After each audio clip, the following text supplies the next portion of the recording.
I'm falling. Shouldn't be trusting me, I could be making it all up, you know. Out of control, you don't know. Babe, I'm a danger to myself. Out of control, you don't. Good morning, good afternoon, good evening, whatever time it is that you are tuning in. This is Unapologetically Me, featuring me. No special guests, just me. So how are you guys doing today? I hope you guys are having a great weekend. If you are new here, thank you for checking this video out. I hope it doesn't disappoint. Please like, subscribe, and all that good stuff, and let's get into the video. So today we're going to be talking about Serenity Mckinney. She is another missing child, and yet another missing child that was not reported missing until a year and a half after she had first gone missing, technically. So I don't know what's been going on, you guys, but this is like becoming an epidemic. It seems like every missing child that I'm looking at lately is actually went missing in 2019. And it's 2022. So what's happening here? I don't know. But let's get into this story because the father has asked that anyone who can spread awareness about this case, he would like that they do it. So I have a platform, small platform at that, but I have a platform. So let's talk about Miss Serenity Ann McKinney. So first we're going to talk about the key players, not really talk about them. I'm just going to tell you who they are. We have, of course, 4-year-old Serenity Ann McKinney, who is the missing child. Her mother is Catherine McKinney, but she goes by Abby, so I'm going to be calling her Abby. And then Abby's boyfriend, Dakota Hill. And we also have Serenity's biological father, David Roller. And we're going to call him Dave because that's what he goes by. So first, backstory. Abby McKinney was just 16 years old when she met David Roller, an 18-year-old bad boy that she immediately developed a crush on. Being only 16, she figured that she wasn't going to get very far if she told him that she was 16, and so to get his attention, she told him that she was 18 years old as well. Abby herself was a good girl, as David would say, and he really liked that about her. But he was not at all her type. And as far as what she deserved, or he felt she deserved, he was very adamant that they could not have a relationship. He didn't want to ruin her, in a sense. They were both basically opposites attract, you know. She was attracted to his bad boy image because she was such a good girl, and he was very attracted to her good girl image because he was a bad boy. So, you know, a lot of times you hear that, but he didn't want to be in a relationship with her because he could see that innocence about her, and he did not want her to get involved in any of the type of stuff he was into. But they did become friends, and they did hang out, and despite him not wanting to be in a relationship with her, they did end up sleeping together one night. David says it was only that night because shortly after they were intimate, Abby confessed that she was in fact only 16 years old. They remained friends, but in just a few short weeks, Abby told Dave that she was pregnant. At first, he thought that she was lying to get him to commit to her, just like she did with her age. But eventually, the proof came out that she was in fact pregnant. And this created a lot of drama for both of their families. Abby's family was especially upset when they found out that David was actually 18 years old. They even juggled whether or not to press charges on him at first, but eventually they did decide against it. Abby and Dave remained close friends during Abby's pregnancy, and things were copacetic between the two, even despite the family tension between the parents on both sides. David was in jail the day that Serenity was born, but he was released the next morning and went directly to the hospital to meet his new baby girl. He said that he fell completely head over heels in love with this little girl, and he wanted to give her the world. He held her for 3 hours straight. Over the first couple of years, the two co-parented easily. No major issues. Everything went smoothly. Both families absolutely adored Serenity, and while unfortunately Dave was battling some of his own demons, such as addiction, he was still able to spend time with her once a month. His family saw her more than he did, though, and he admits that he was not as involved as he should have been due to his addiction. It's been said that although Abby had full custody of her daughter Serenity, that her mother was the main caretaker. She was actually the main one who was parenting Serenity. And the reason that she did this was because her mother wanted Abby to be able to graduate from high school. She wanted her to have her high school diploma so that she would be better able to support Serenity in the future. Her mother wanted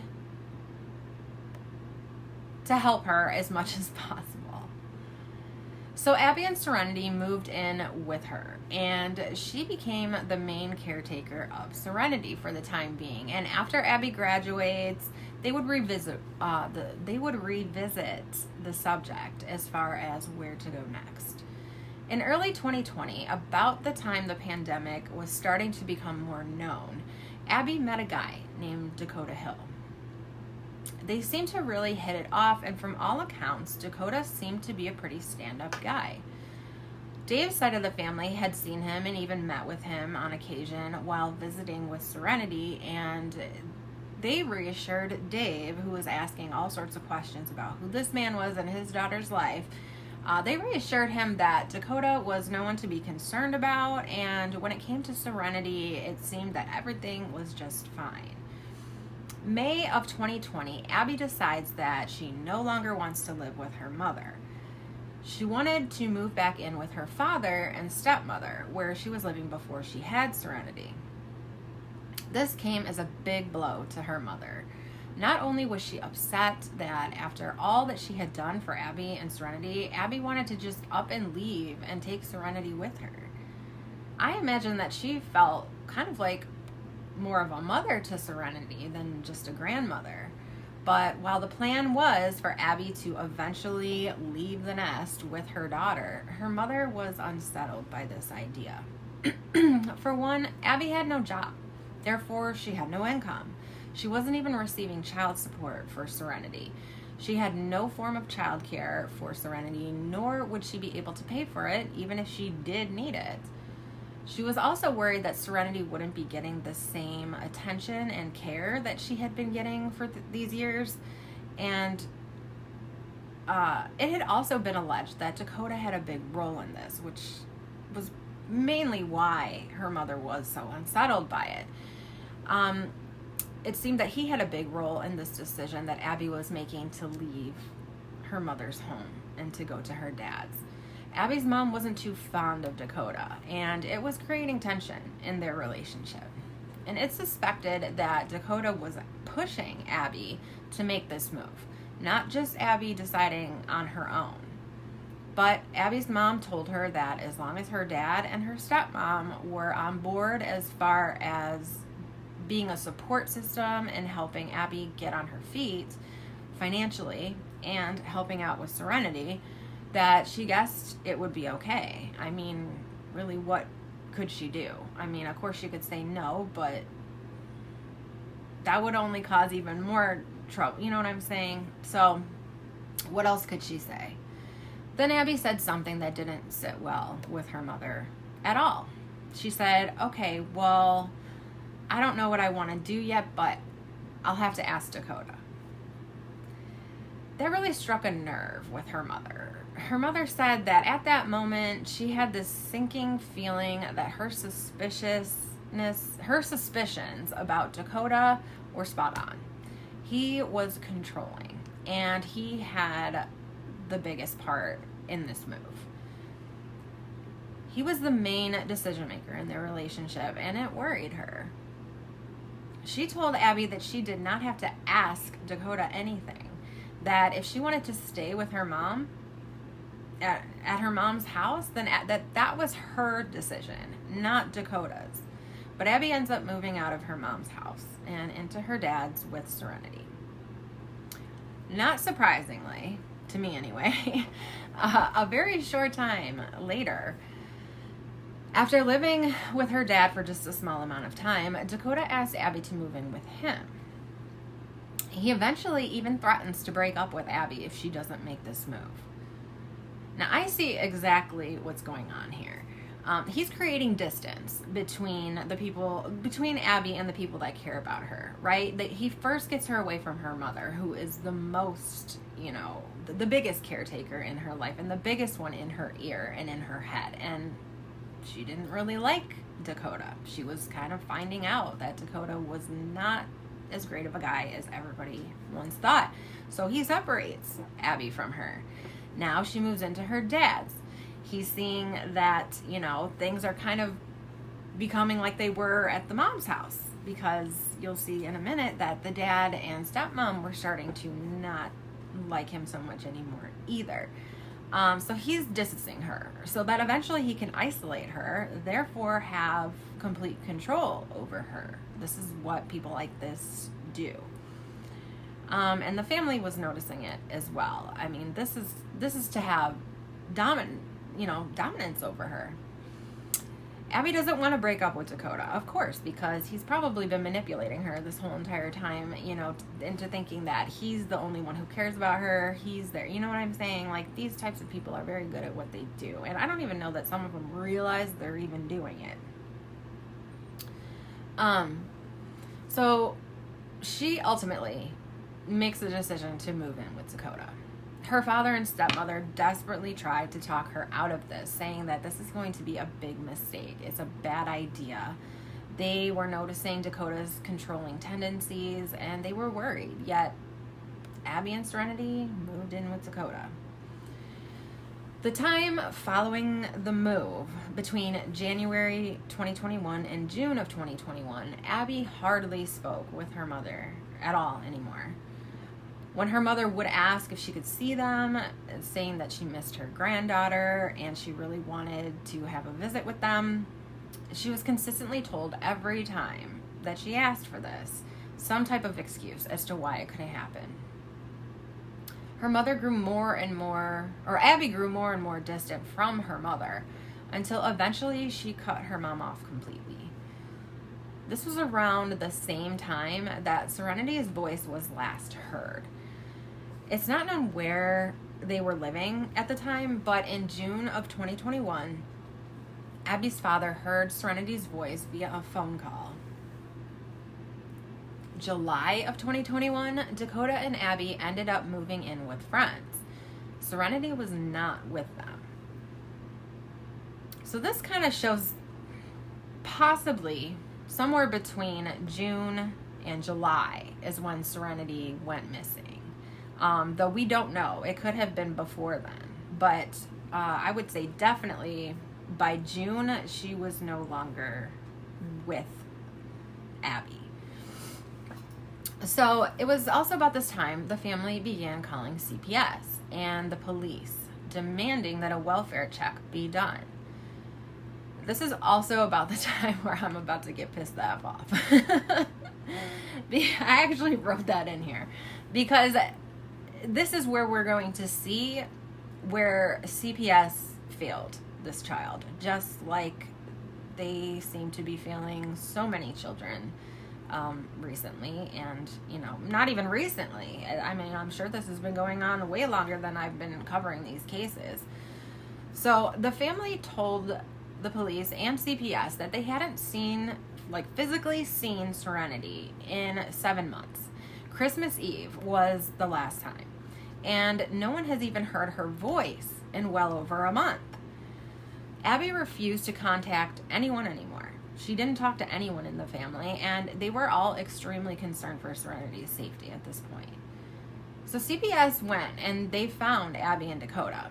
And Abby just told them that this happened to be the time that Serenity was with her grandparents, and that she was fine. CPS would then go to the grandparents, only to be told again that they did not have Serenity. Serenity was last with Abby, and Abby has not produced Serenity to any of us in 7 months. So by the time CPS would get back to Abby, wherever they were, they would move. So they wouldn't be there anymore. And this continued. There was a few times that this happened, this whole cycle. They would see Abby. Abby would say, oh, no, I finally dropped him off at my grandparents', at her grandparents' house. She's there. They would go to the grandparents. No, we keep telling you, no, we have not seen her still. Then they would go try to find Abby. She had moved. So eventually, CPS just closed the case. Yeah. They just closed the case. They never saw the child. They were sick of the runaround and they closed the case. I mean, are you effing kidding me? We have the grandparents on both sides that have called about welfare checks. The mother of the child in question has not produced the child to CPS, nor anyone else. The grandparents have not produced the child. The mother of the child is clearly evading CPS. The child is never physically seen. CPS closes the file on the child. That can't be protocol. That cannot be protocol. There is no flippin' way that if you can't find a child that someone wants a welfare check done on, that you just close the case. You just say, well, this is too difficult. This is taking up too much time. We just closed the case. All done. There's no way. So how did this happen? Can someone please explain to me how CPS works? They get involved in all sorts of people's business for no good reason, but missing children and children with physical signs of abuse are just too much to deal with, because that's what it looks like. It looks like they get up and involved in, people that are just upset with other people, or people sticking their nose where they don't belong about completely well taken care of children. But children that are actually showing signs as black eyes, if we want to talk about, Harmony Montgomery, CPS is in these children's lives, and yet they're still going missing. They're still being found murdered. Like, how is this possible? Somebody please make it make sense. Like, make it make sense to me, please, because I just can't fathom how this is happening. We have all these missing and murdered children that had open case files with CPS, DFS, DCFS, DYF, like whatever the hell they're called. They had open cases and they went missing, or they were found harmed. And they were still in the care of the people that were accused of doing these things. We have Gabriel Fernandez, Cody Bigsby, Summer Wells, Harmony Montgomery, Serenity Mckinney now, Oakley Carlson, Orrin and Orson West. Like, somebody make this make sense. How is this happening? They're under close watch and close surveillance, but this shit's still happening. I could go on for days. I could go on for days about the missing children that have open CPS files, or DCFS files, or DFS files, or DYF files at the time that they went missing. I could go on and on and on. And you all know that by now. Okay, well, I've said it before in other videos, and I will say it again. Say it with me. Our system is broken. That's just the only conclusion that I can come up with. Our system is broken. So a few more months go by, and it's now October. Abby's sister reaches out to Abby to see if maybe she can get somewhere with her. Maybe she can find out if Serenity's okay. But nope, no dice. Abby is too busy.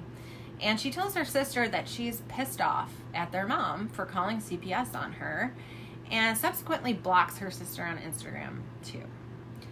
Abby and Dakota have been living out of cars at this point, but occasionally they would crash on some of their different friends' couches. Some of these friends have spoken out, saying that Serenity was not with them any of these times. And when these friends asked Abby and Dakota where Serenity was, they would say that because they are homeless right now, she's staying with the grandparents indefinitely until they can find a place to live, which I guess would completely make sense. But they did find it suspicious, and they contacted the family, one of the family members, about it. And after hearing this, the family had had enough. And they file an actual missing persons report with police. When police went to question Abby and Dakota, Abby invoked her Fifth Amendment right. She refused to say a word about where her daughter was. Whew. A few days later, on February 3rd, 2022, the state of Kentucky was granted custody of Serenity McKinney. February 6th, 2022, Abby and Dakota were arrested in Kansas after fleeing the state of Kentucky, and Abby was served right then and there with custody papers. Abby was again given one more chance to talk, and she refused. I'm sorry, I just... And it was at that point that she was arrested for custodial interference. Now, I think this was a very swift move by the state, and I didn't know that they could do something like this. So I think this is actually a very, very amazing tactic that they used at this point to be able to arrest her. She thought she was being slick. Well, I'm just not going to say anything, and then they have nothing, and so they can't arrest me for it. But the fact that now the state has custody of Serenity, it would be no different than one person, you know, your significant other having custody of your child while you do not have custody. You can't keep the person with custody from that child. It's illegal. You can be arrested for custodial interference. It's basically you're stealing the child from the other parent.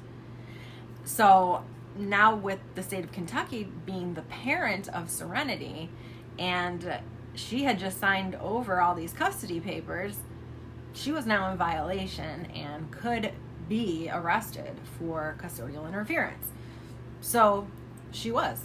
And I think that that was a very kick-ass move by the state. So both Abby and Dakota are currently, right now, in a Kansas County jail waiting for extradition back to Kentucky. Serenity's father had a few interesting things to say, though he had no answers. He said he believes very strongly that Serenity is with a family member of Abby's, and that they're too scared to come forward. I don't know why he believes that, because based off of what's going on right now, his family as well as her family has filed these, asked for these welfare checks and filed the missing persons report. So what family member would have her, you know? And which makes me think, does he know something that police haven't found out yet, or like what is going on? Maybe he's just holding on to hope at this point, you know, kind of like Harmony Montgomery's mother, who says, you know, she just feels in her heart that Harmony's still alive and that nothing sinister has happened to her. It might just be a holding on to hope. Like you won't allow your mind to go there. And, you know, I hope I'm never in this situation, and I hope you aren't ever either. You know, we don't know what we would do, what we would feel if we would hold on to hope. You know what I'm saying? So maybe that's what it is, but something about him just rubs me the wrong way. And I can't quite put my finger on it, but I don't know. All I know is one thing, that it does seem that he was head over heels in love with his daughter. And, you know, even though he had a rough past and had some demons that he was battling, he is now 2 years sober. He says he does still smoke marijuana. He says he has PTSD and things, and that helps with that. He said it's medical marijuana, like it's prescribed, so I don't know, but he is off all of the drugs that he was doing that, you know, took his time away from Serenity. You know, this case is so much like Harmony Montgomery's, except for it's, you know, in the opposite the mother had custody in this case, whereas Harvey Montgomery, the father, had custody, and the significant others were, fighting demons of addiction, and now they are sober, and they're like, where's my kid? It's sad. It's all around sad. And so one thing that David Roller did ask was for anyone and everyone to speak out about this case, to hashtag her name up all over wherever you can, to spread as much awareness about this case so that we can find Serenity. So I debated on doing this case. I actually was working on two totally different ones, but I saw that, and here I am. So I guess that's all I have. I don't know. I hope they find her. I hope that maybe the mom will talk. Sometimes, when you're in a relationship with a controlling significant other, that I feel Dakota is, and Dave said he looked into Dakota and found that he is very controlling in his other relationships, even to the point of being abusive. And if you look at Abby's mugshot photo from when they were picked up in Kansas, it looks like she has one, if not two, black eyes, and her face is very swollen on one side, and her other eye is kind of like squinting closed. So was he physically abusive to her? We don't know. I guess he had been to other girls in the past. David has looked into this and found this out. I don't know what, this is all alleged, of course, but if she's in a relationship with someone like that, it is possible that now that they're separated and they're both in jail, she's in jail. She's going to want to get out. She's also not having him in her ear every 5 seconds, telling her what to do or to think, and ultimately, whatever happened to her daughter is on her, in my opinion, because she's the mother of the child. I don't care. She had family that would support her. She could have taken that child and moved back in with her mother or her father at any point in time, and she didn't do it.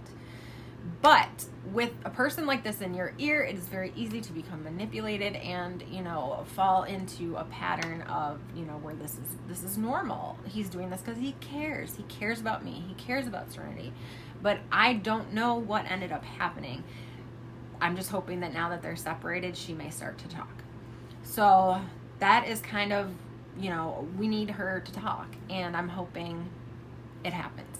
So if I did a good job with this video, please give it a thumbs up. I know the content is depressing and it's sad and it's not, but giving this video a thumbs up does help me out in being able to keep coming and giving you guys this content and spreading awareness about some of these cases as well. So if you're not subscribed, what are you waiting for? Please subscribe. It's free. It doesn't cost anything. It's not gonna, pause the video, stop anything. It's not gonna, I don't know. Just do it, all right? Damn it. No, it's okay. And thank you. Thank you for watching. Thank you for subscribing. Thank you for liking. Thank you for commenting. Thank you for everything. And I will talk to you guys later when I have some more stuff to bring you. Have a wonderful rest of your weekend. I hope it is nice where you guys are living, and maybe at least sunny to bring you some happiness, even if it's freezing cold like it is here. I will shut up and stop rambling and let you guys get on with your day. Have a wonderful day. Bye-bye. Okay, guys, so I'm laying in my bed, minding my own business, editing this video that you either just watched or are about to watch. If you haven't watched it yet and you want information about the case, then go ahead and watch it. But I just found out that Serenity Mckinney has been found dead. Abby and her boyfriend Dakota have been charged with her murder as well as abuse of a corpse. I don't know what to tell you. I'm literally editing. I'm looking up to try to find some pictures and just some more information. I didn't have Abby's mother's name. There's not a lot of names. I can't find them anywhere. So I'm looking and looking and looking and looking, and then bam, I see this. And actually, I've made 3 videos so far, because the first video, Abby hadn't been charged yet. Only Dakota had. And then the second video, they both were charged, but only Dakota had the abuse of a corpse charge. And I just read again, they both have the abuse of a corpse charge and the murder charge. So I'm going to put the video out with this. If there's any new information, I will add it to this video. So I'm not, continuing to re-record. I don't want to put it out with new information is literally coming out like every 10, 15 minutes. So yeah, it's just devastating. So I'm sorry to have to be the bearer of bad news there. If you haven't heard already, yeah, she has been found today. It had to have been either last night or this morning, because her autopsy has already been done. They have not released that information yet. If and when they do, I will update you guys with that, especially if I haven't put this out yet. So I still have a little bit more editing to do, and I will talk to you guys later. Ugh. Also, I really quickly wanted to explain my version, or like the way I view abuse of a corpse charge. It sounds very harsh. Like, it sounds like they did something abusive to her while she passed. That's not necessarily the case. Anytime you try to conceal a body or move a body, or can be considered abuse of a corpse. When someone passes away, you are legally supposed to report it immediately.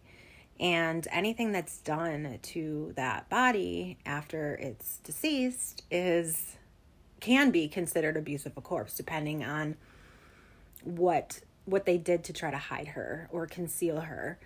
I don't want to get into detail about what they could have done to do that, but you get where I'm going, right? So another thing, I just cannot not say this. I don't understand how a mother can choose a man over her children or child. I am not ignorant to relationships where you're being controlled and you're being manipulated and you don't necessarily have control over finances. I know how difficult it is. I know how scary it is. I've done it. And there's so much help out there. So I guess I just really wanted to say that if anyone's watching this that is in a situation like she possibly was, because I feel like now, I said in my video, if she got away from him for long enough, so they were arrested, they're separate now. If she's gotten away from him long enough, she's now going to start thinking for herself, right? And as a mother, she's going to start feeling that guilt that he wasn't allowing her to feel. She's going to start feeling remorse and regret that he wasn't allowing her to feel. And while she should have felt it anyway, I don't know their situation, but I'm kind of hoping that it was her that finally caved. It would show that she has some decency as a mother. But yeah, I just needed to say that. I had to get it off my chest. It angers me so much to hear things like this. And, so please, if you're in this type of situation, or please know that there is help for you, and you can do it on your own. It's hard. It's hard being a single mother. It's hard being, raising a kid on your own and making all those decisions by yourself. Trust me, I know. I know from experience. But I would never put a man before my own kid if that was the situation that I was put in. Like, goodbye. See ya. So, all right, I'll shut up. And then I'll start rambling again. But I wish I had better news.